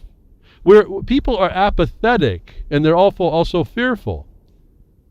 And so here it is. I got two more links now. Recent discussions, at least by these surveys, they're explaining this is what's going on. It was predictable at some level this way. But it's what they want, because they want to get this as a natural consequence of your existence. They don't want you to feel that you can rail against it. And you find out, like the FISA court, there was just a news. Not one search warrant underneath this secrecy court has been rejected. Actually, they got what they want, folks, and everyone's feeling helpless against it. And that's what they want. And so I'm not gonna call an end to this thing with Snow Job Snow. And I'm saying that what my theory was, if it was a theory at all, my observation, some experience, was that would be what happened, is now coming out now to let you know. They're letting you know that you're fulfilling their plan. Another opportunity they could give you to say, well, we told you should have stepped up. And I'm saying you should have stepped up. Unless you want the plunder, this nonsense upon you. So the secrecy that it goes to your representatives is extended over to you, self-censoring, chilling your dialogue amongst yourself. Indirectly affecting your First Amendment, which y'all feel you have a right to say. It's pretty fascinating what we'll allow as an indirect attack and not attack back.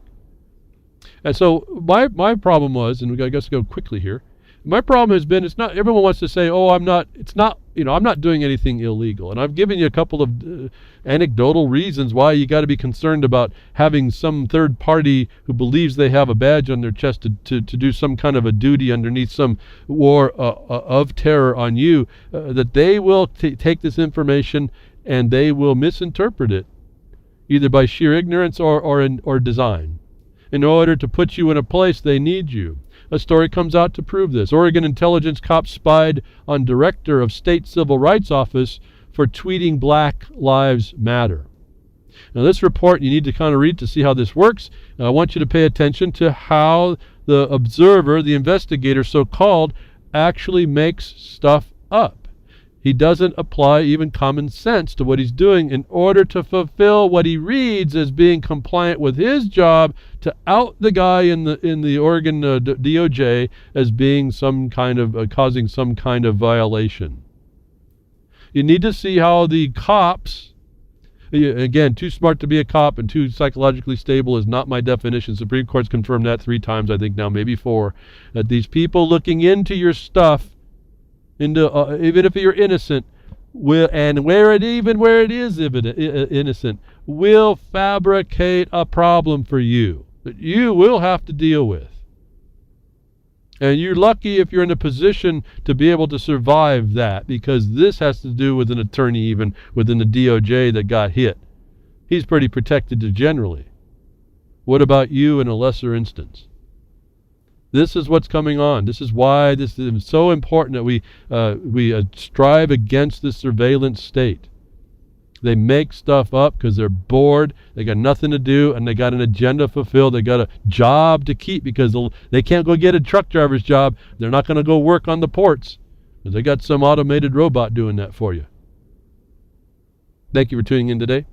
I hope everyone was okay on the Spreaker. We'll get the blogcaster done in the post-production. I'll get that file up for everybody else. Thank you very much for tuning in, and thank you to our RLM and Grimner for working out the problem with the servers and getting Jules on. And Jules, thank you for doing all that you did and whatever you did there. I noticed there were some things that you did to get the broadcast out for people. Thank you for all the work that you do. Again, folks, there's a lot of work behind the scenes goes on just to keep us going. And terrestrial broadcasters, thank you for beaming the signal out. And those of you that want to contact me, contributions and donations of things that you want to have requests, and markonthebeast@yahoo.com. Otherwise, get the podcast out, the Pastcast, or tell people to other networks to sign on here to Synchronocast us. Just pick up the link to the Shoutcast when it gets back up. It'll be up